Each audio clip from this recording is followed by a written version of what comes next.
Welcome to Parenthood Bites, the podcast where we explore life as a parent in tech. I'm your host, Chow, and I have over 15 years of experience in tech, and I'm also currently working as a career coach. I'm the proud mother of 3 incredible boys. In each episode, we have an inspiring guest who will share their remarkable story. You'll find their wisdom and insights both relatable and enriching, because after all, we're all in this parenting journey together. So grab your favorite drink, get cozy, and let's dive into today's episode.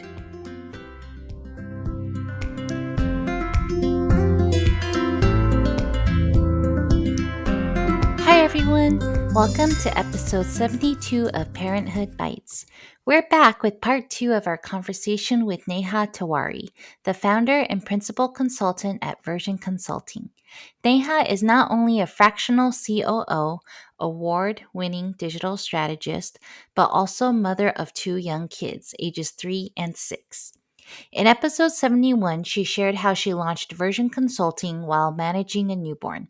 Today, she joins us again to talk about how she navigated the pandemic while growing her business with a toddler and newborn at home, and how she finds time to also take care of herself. Hi, Neha. How's the family? Yeah, it's been kind of a busy month. My son just turned 6, so birthday party and everything that comes with that. He got his big boy bed, and so we redecorated his room to a space theme. He had his nursery theme up until this point, but it was kind of a good opportunity to upgrade everything. So just went through all of that, and yeah, just like now on the other side of that, and he's losing his teeth, and we're doing the tooth fairy and all of that. So it's just very much entering this kid stage, I would say. Yeah, I love that. I feel like when they go to elementary school, it starts being from toddler to kid. Yeah, yeah. So, can you tell me a little bit about when your daughter was born, because you had your business at that time. Were you able to take some time off then, or what was that like? Yes, I was. I was working when I was pregnant with her as well, and I actually had a high risk pregnancy with that one too. Luckily, the labor part was way smoother. It was actually very, very healing. So I was happy for that. But I did have a repeat C-section, so that was, of course, rough to heal from. But yeah, I took about 3 months off and was with her that whole summer, and then I jumped into a new contract in October, which it was actually like good. The amount of work that I was doing was like very much like a part-time thing. So I was able to, yeah, but again, we had like 2 kids at home. So it was pretty hard. It was like, that was like really, really, and I was like pumping and nursing, and she was exclusively breastfed. So it was a lot on me and my body, but we made it. We made it through somehow. And at that time, then I think when she was born, my mother-in-law did come up, and she was with us for a few months because, again, we had the 2 kids, and it was hard to manage with that. And then she came back up when my daughter was like 6 months or something, and spent a month or so with us. So it was like kind of like that. Like she would come up and kind of help us out every 6 months or every few months or something like that, kind of when we needed it, which was very appreciated. But again, we just didn't really have childcare. Last time we talked, you shared how you started your business during the pandemic while also supporting first responders and other folks along the way.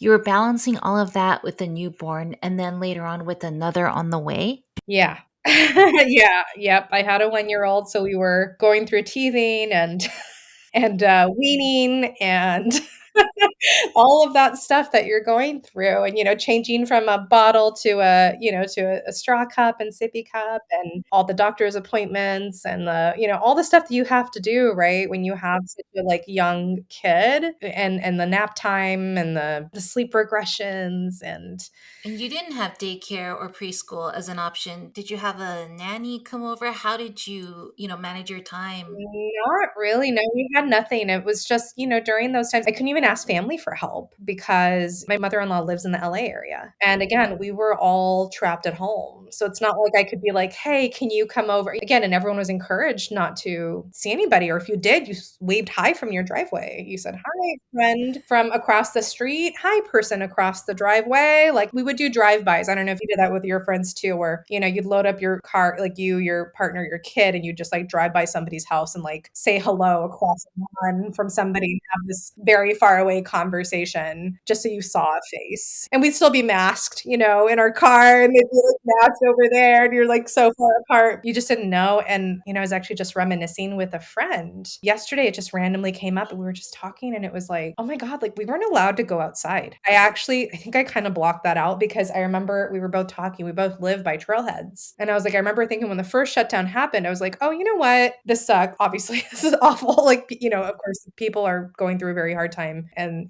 there's a lot of bad stuff happening, a lot of unknown. But I was like, if we're home, like we'll just go hiking. We'll like go hiking. When the weather's good, we'll go out. But then they closed all the trails. And I remember that. You weren't allowed to go take a walk around your block. Like you just had to be in your backyard. So we would go out in the backyard with our son, and like that was all we could do. And kids need to go outside. Your mom, this. Your kids were a little older at the time, but they need to go outside. They cannot be inside. Like they go stir crazy. Yep. And even when we went on walks, it was like everybody was masked. We stayed away from people. You saw someone, you cross the street.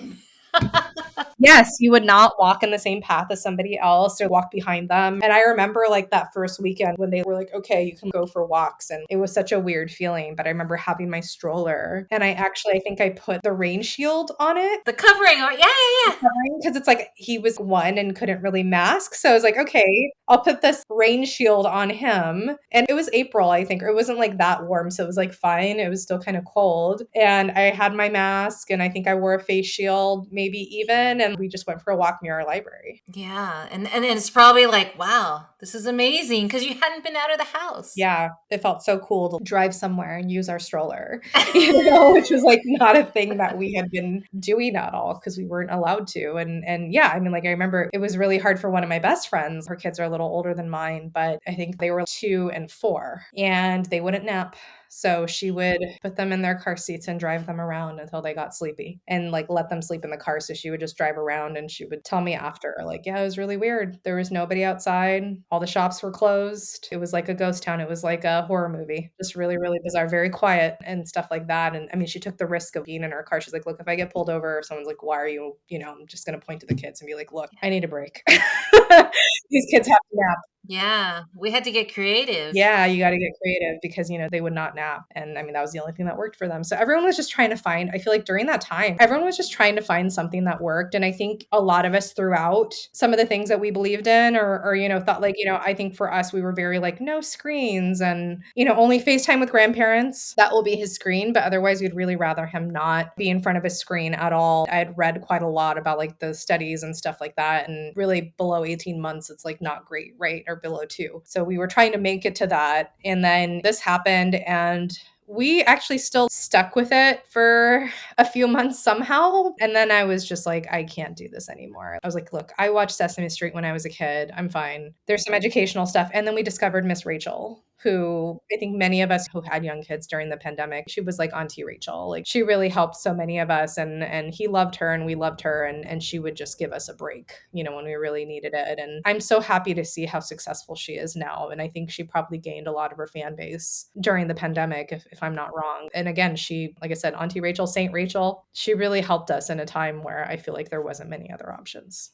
Yeah, I mean, it was that constant struggle of how much screen time, how much electronics to give them. So it's like if you could find something that was educational, it's like, okay, at least that's a good middle ground, right? Because even like school age kids, it was like they were encouraged to use computers more, to use iPads more. So it was like hard. I mean, my youngest was 4 at that time. You were talking about circle time. Yeah, he had circle time, but it was on his computer. Right. He had, in that year, really advanced his computer skills because that was what he had to use. In the beginning, he's thinking it's an iPad, trying to like zoom in and out on the screen. And later he's just like playing Minecraft. And I'm like, what? You're 4. How? But it was like, you try to control, but the times were very, very tough. It was different. There's just nothing. And I feel like you can't fault anyone for doing it, like really anything during that time just to survive it, because everyone was just trying to, again, keep their kids happy. That's what it was about, right? We were all pretty scared. We just didn't know what any of this meant or what it would mean or, the impact that it would have. And, I still think a lot of us are still processing. I know it's been 5 years, but I still feel like I'm processing quite a lot of this because it's like it happened and then we survived and then it's like, oh my God. But I still think about the before times, life was so different before the pandemic. So many things changed and many things will never be the same. This is a global pandemic, it affected and changed everyone. So yeah, I mean, I think it also it's just something to grieve. It's something to grieve and think about. And yeah, it was a very hard time in terms of working, but yeah, somehow got through it. I did have some clients and I think the cool thing was I was working with other moms or businesses that were run by women and or moms, or at least like one partner was a mom or something like that. So we understood. You know what I mean? Like if there was, oh, like I gotta go, like I have to put my kid down or I have to do whatever. It was like there was a lot of understanding back then of like, oh, okay, yeah, we're all managing a lot. Let's not make this hard. Or like if you have to block off time in your calendar where you're not available for meetings, you're just not because you need to spend time with your kid or like you need to rotate with your husband. You're all just trying to take care of your kids and it's not on one parent. Really, you both have to help. And there's no childcare, there's no preschool, there's no daycare, and there's none of that. So I think a lot of us had to adjust. But I think it's sad because I feel like now a lot of the things are fading away from that time that we actually benefited, where now there's all these like RTO, return to office mandates and stuff like that, which really sucks because I think a lot of us prove that we can do our work from home and there's actually no need to go into an office and like productivity went up. And so again, I don't know, I think a lot of it's just coming from people who own buildings and want people in those buildings to justify them. But I think some companies did make the choice to be remote first forever, which is a lovely thing to see whenever I do see that. And yeah, I mean, I'm hoping that there is more companies that come out and realize that and understand that, because for parents, working from home really does help. Even if you don't have kids at home per se, but like just picking them up or, doing drop off or being home, not having to commute an hour and then pick them up and then be home and then you're exhausted. I mean, and like there's also a cost associated with commuting, and not only like your own mental health and cost of commuting, which is annoying, like going in traffic and all that stress, and also the wear and tear on your car, and then you have to pay for parking, or if you're using BART or some other transportation system, like all these things, but it's not like they're paying you more to go to an office either. So right. And then heaven forbid there's a delay, then it's like, okay, now I'm late to pick up my right. kid. Now there's extra charges, but as far as work is concerned, I still left early. So, and Yeah. there's a lot of that for sure. And it was like after this remote work, we realized, wow, without that stress, without that burden, how much more present we can be, how much more we can get done, all of those things. And now it's like to take that away, it feels very backwards. It does. It's like, okay, we went through this crazy thing. We realized that there are some ways that things can be better for people in this country, especially where we don't have like a ton of benefits. We don't get a year away from work when we have children. We don't get any compensation for that either, like a lot of other countries do. There's none of that. So the least you can do is have flexible accommodations. And with the Bay Area and the cost of living and the price of having a home, like to live and work in San Francisco is nearly impossible for most people, especially if you have kids. That's really hard to do. And to expect that no matter what, like you're commuting hours, it's just not really considerate, I feel. And when my son was 3.5, we basically had decided between us that once kids can be vaccinated against COVID, we'll feel more comfortable sending him to school. And that actually, that aligned basically with that, let's see, what was that, fall 2022, that timeline. So I think that was when they started vaccinating kids, if I'm not wrong. And he got his vaccine and off he went to preschool. So he started going, and that actually helped a lot. Then we just had the one baby at home. But yeah, I mean, it was up until that time, basically that first year plus of her life was really, really challenging because we had two little ones, two under two. Like that was hard. Yeah, two little ones at home too. Yeah, and not much help and still working. Yeah. Yeah, now that I'm thinking back to it, I think I did have one of my busiest quarters too during that time. And it was so hard. I was working and I also was like trying to bounce back. Like I hate saying it that way. It was just more like I wanted to get healthy again. So, I started working out and, we built a home gym in our garage. And so I started like running and lifting and like doing all this stuff. There would be days where, I felt like every minute was accounted for. I was like, okay, wake up, help with the kids, kids, get them off to school, or oftentimes my husband would do that part because I would just, I'd have to like stay up until like 2 or 3 a.m. to just get through everything that I had to do, which was, stuff for the kids or all the things that we do as moms for our kids that are like all the planning, appointments and clothes and, okay, this one needs this new thing and this one is growing out of this. And then, okay, now I have to like get rid of these clothes and do, whatever, all of that stuff, as well as deal, of course, like with my different wonderful clients. And then again, I had my daughter at home still. So it was a lot. And I did a lot of 9 p.m., 10 p.m. out in the freezing cold or freezing cold garage workouts. And then I would sit down and I would work and I would,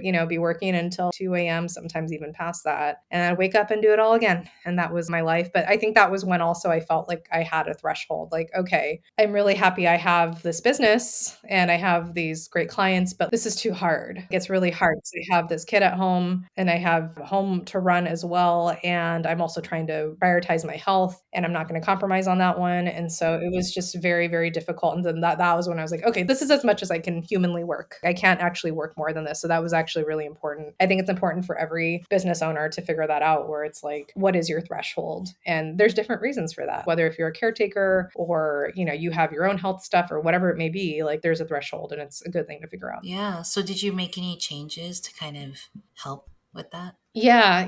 I mean, I think it kind of like naturally worked itself out. I think I decided to take on less. After those contracts ended, I was like, okay, I'm gonna I'm gonna reset a little here and recalibrate. And I think that actually ended up leading me about a year later, which now was, last summer, I said, you know what, I'm going to take a sabbatical. The first 6 months of last year, I really spent refocusing. I'd done like a lot of different things with my consultancy, but I really wanted to refocus on what I enjoyed doing and what I really wanted to do and what I felt I did best. And so, I actually worked with a coach and, we refined some of those offers and figured that out. And then the following summer, it was just really busy with family. Like I had like family coming in from out of town. My son was like graduating from preschool, like all this stuff was just going on, and my daughter's birthday, et cetera, et cetera. So I was like, you know what? And I had just had like a contract and that I had had for a long time. And I was like, I'm just going to take some time away and really just recalibrate because I really, really need this because I've just been going nonstop. I figured out with this whole circus that I was juggling since 2020. And I never stopped. I was always working except for, the 3 months where I had a newborn and a 2-year-old, which like, I don't think that counts as not working. That maternity leave, if you would. But I was otherwise just going. And I was like, I just need time. I just need a break. And it was actually really good. It was really nice to just be with family and focus and like just do things. Like we went to the zoo for the first time. Like we just, like things that we had always wanted to do, but just no one had time to plan them or do them or whatever. And so it was just really great. And we had a nice time with our family when they visited. It was just really, it was like a good, kind of like a good summer. And then I actually got a contract in the fall to work on the election. So I'm so glad I had that moment of rest because that was crazy. That was another, it was so good in the sense of the people I met and, the agency I worked with, they were just so bright and so wonderful. And, I have nothing but love. It was just, and that whole team that they built was just amazing. And I was so thrilled to be part of it. And I still look back at it really fondly that time, even though we didn't quite get the result we wanted. But that being said, I loved that work. And again, it felt like this thing again of like, okay, now I'm working in this political sphere. That's not tech, that's not games, that's not really media. And here I am yet again, like at the end of my 4th year, my skills do still transfer. They do.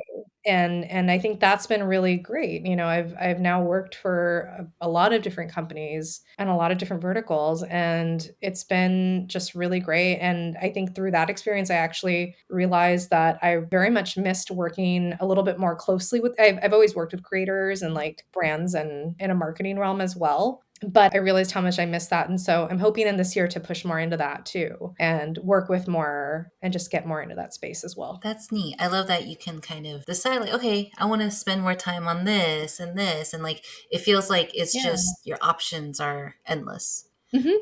Yeah. But it sounds like a lot of these contracts, when you do take the contract, it's like, go, go, go. So how do you maintain that work-life balance when you are, in the middle of a contract? Yeah, I think it's one of those things where when you work for yourself, you really do have peaks and valleys. So I think now being in my 5th year of this, when I have the downtime, I relish it. So it's like when I do, I'll lean in pretty hard to doing stuff with my family, whether if that's like some big project, like admittedly, this beginning part of the year, I've been mostly working on trying to, set up stuff for the rest of the year in terms of work and like clients. But because I've had a little bit of, a slower start, I have leaned really hard into supporting my family. And again, in doing the things like we're going to go up to the snow pretty soon for the first time because my son wants to see snow as part of his birthday wish. So we're going to do a snow trip. And, again, like we redid his room and all of the stuff, which, I actually really enjoy. And it's like a passion of mine. I like doing interior design stuff just for me and for my family and stuff like that. So it was a creative outlet for me and it was really fun because I think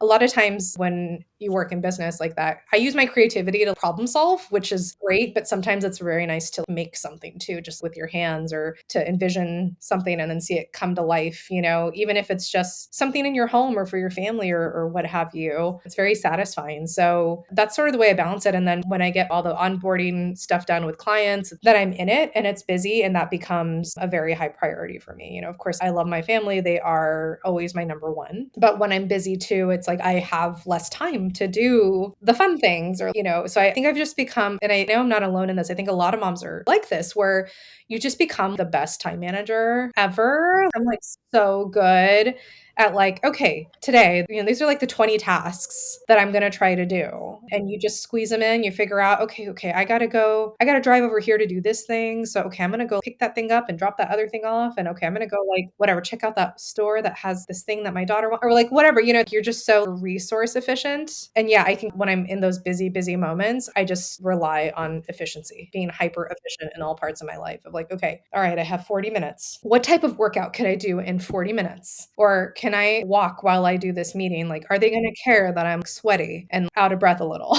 It's like stuff like I actually, when I was working on election stuff, I used a walking pad. So I would just be on my walking pad and I had a little standing desk. And once I got that contract, I was like, all right, I'm making this investment. And it was great. I walked and worked quite a lot through and it was like a great like stress management thing. And I felt good at the end of it because it's like, okay, I got movement in today. I can check that box off. So I'm not in the garage at 9 p.m. working out in the cold of November or whatever, in the fall. So it's that type of thing, where it's like, I feel like, you have these different seasons and sometimes you push in more into family and all of that kind of stuff. And sometimes you need to push in more with work and the family stuff just kind of just keeps going as it's going. But it's not like you're planning a huge trip or you're doing something like that. So it's like balance, but it's also a little bit of like a seesaw. Yeah, and it's neat that even when you're really busy, you're still making time and getting creative on like, okay, how do I fit in my walks?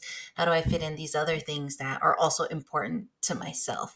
Because I think a lot of times we deprioritize that where we're like, okay, I got to hit that deadline. My walk can wait or this other thing can wait. And it's really neat that you were able to figure out a way to incorporate that in. Mm-hmm. How did you come to that? I think that's really neat that you were able to get to that point, but did it take a while to get to that? How did you get to that point? Yeah, I mean, I'll be honest, I think it was when I was about a year postpartum with my daughter. So, I'd weaned her, as you know, pumping and nursing and all of that. It takes a lot of calories. It does. And so and I adjusted my diet quite a lot, even as I weaned her. But I saw my doctor and had some labs and I had a bit of a health scare. And again, I was about a year postpartum and I was not happy with the way things were looking. And my doctor also was like, yeah, you kind of have to like prioritize your health. This is a wake up call. And he's like, of course, I don't want to be too rough on you. You just had a baby, basically, right? We all know a year postpartum is not, especially when you've been nursing that whole time, it's like not, you still haven't had your body to yourself at all. But it really motivated me. And it was a wake up call in that if I don't prioritize my health, I mean, the person that's going to suffer is me. And then also my family and also my business. Because like if I don't work, none of it works. So I think for me, that has just been the big thing of how do I continue this balance? And I'll be honest, like this year, I have not done a ton of workouts because I injured myself. I sprained my knee. So like I've been on the bench until I'm hoping this week I can start walking again. But I had to stop doing everything because I can't risk re-injury. So my doctor basically said, you got to rest your knee and you can't do anything, which was a huge bummer. This is one of the biggest breaks I've taken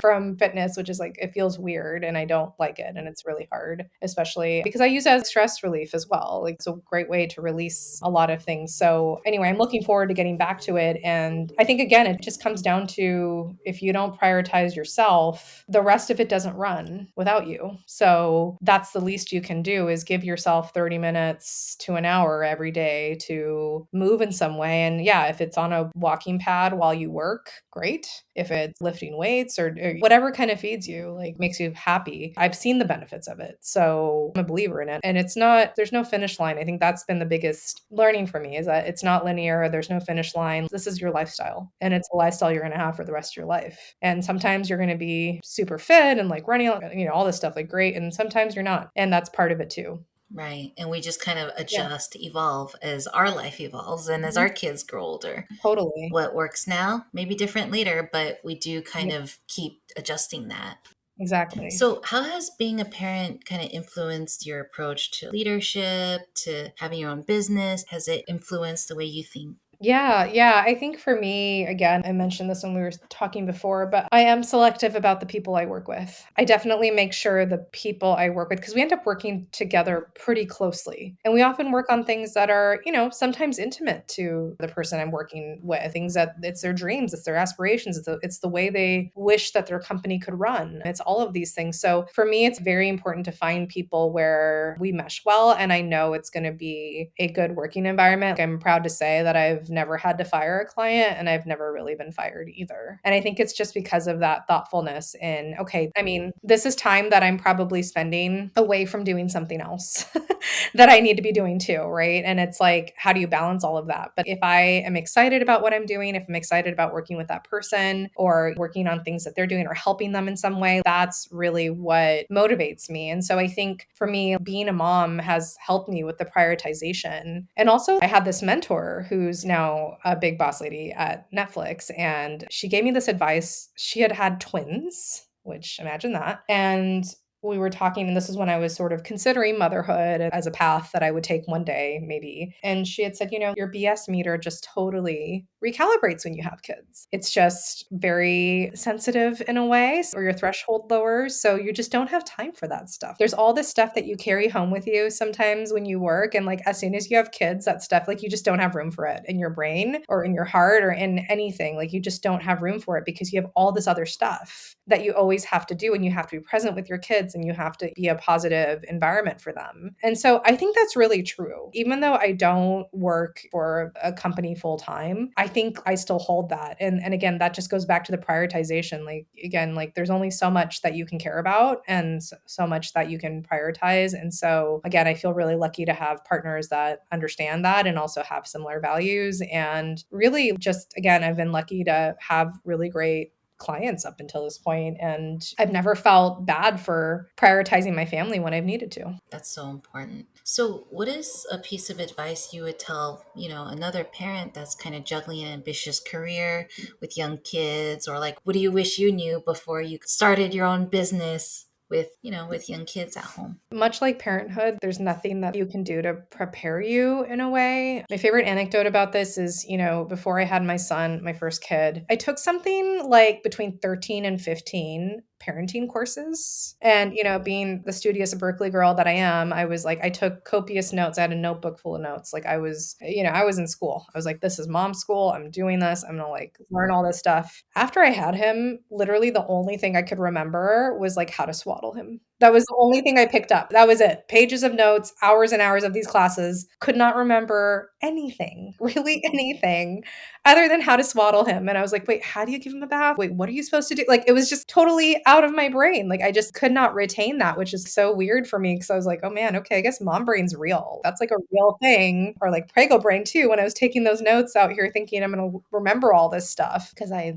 just didn't. And so I think it's like that. It's like when you are either taking this leap to start your own business, or if you are working for a company, I think it's just really important to advocate for yourself and make the boundary, because no one's going to make that boundary for you. And everyone has a different line that is important to them. And if it's blocking off parts of your calendar, either so you can like work out, or if it's leaving at a certain time so that you can spend time with your kids before they go to sleep that night or see them, if it's declining that evening, whatever networking thing because you want to be with your kids, there's no judgment and there's no fault to that. I think that, again, if it's important to you, make it known that it's important to you. And whether you work for yourself or you work for somebody else, you have to draw those boundaries, because nobody, and I mean nobody, is going to do that for you. Yeah, that's so important, setting those boundaries. Because also, even if they wanted help, they don't know. They don't have context. So it's about Yeah. us kind of helping them understand that. It is. And like sometimes, look, I mean, I remember I had an employee once, and I was at a company that was, again, mostly younger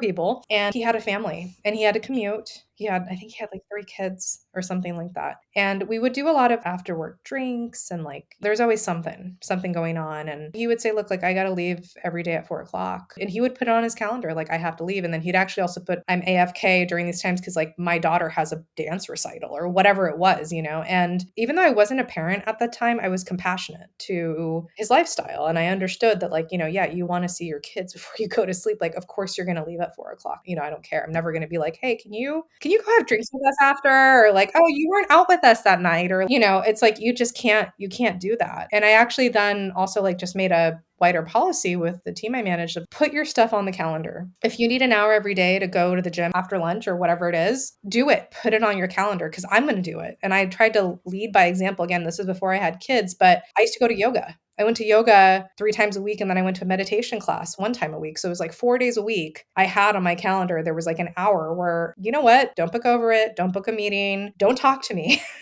Because I'm going to suit up in my clothes and I'm going to be out the door. So like if this meeting goes over, I am leaving because I have to go do this for me. So again, like whether you're in that corporate environment, whether you have kids or you don't have kids or whatever have you, I think even more importantly when you do have kids, but use communication tools to communicate your boundaries. Yeah. And it's really also helping other people, regardless of their situation, kind of understand like, hey, these are people's boundaries and you can do the same. Set your boundaries. Otherwise, people are not going to realize, hey, this is my cutoff point. Yeah, exactly. It's super, super important. Like I actually really love, I think now Google has like a working hours, you can set your working hours in your calendar and stuff like that. I really appreciate that because I use that function all the time. And also with my Calendly, like I block off time there. If I know I'm going to be busy with like kid stuff one day or, whatever. And actually I'm seeing more transparency too, where people are like, oh yeah, sorry, I can't make that meeting because I have this thing with my kid. I think women especially were apprehensive to mention things like that. I saw more men doing it, but now I'm actually seeing more women saying stuff like, oh no, I can't do this. Like, I have this thing with my daughter or like whatever it is. And that's okay. And that's like hands off, right? Like you can't be like, oh, but this is the only time, like no, that is a non-starter. Right. And normalizing that more and more and also respecting that more and more so people see it and they're like, okay, that's a thing. It's not it's a non-negotiable. Exactly. Awesome. Exactly. Well, thank you so much for chatting with me today and like sharing all of this. I know if there was no time constraints, I probably could be talking to you forever. I would love to talk to you again if you're up for it. But yeah, I would love to talk to you again. Awesome. This was so fun. I really appreciate you having me on. And, it's really important that we talk about this stuff, especially as things continue to evolve in this space. Again, I think there's going to be a lot of policy changes. There's going to be things that really like impact people. And I think the only weapon that you have, again, is just advocating for yourself. And so, yeah, I think it would be great to continue talking about this and seeing how we can help more people. Yeah, absolutely. I super appreciate it and hope you have a great rest of your week. Thank you again, Neha. Thank you so much. So great to be here. Thank you.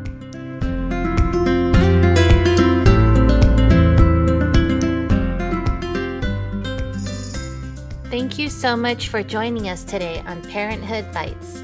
We hope you found our episode informative and entertaining. If you're a parent in the tech world or know someone who is, we'd love to hear from you. Please reach out to us at chow@parenthoodbites.co, and we'll be thrilled to add your experiences to our interviews. That's chow, CHIAO, @parenthoodbites.co. And to our potential sponsors out there, if you're a business or know of one that would like to support and partner with our podcast, please don't hesitate to get in touch. You can also reach us at chow@parenthoodbites.co. Thank you once again for tuning in, and we wish you a fantastic rest of your week. Until next time, take care and stay curious.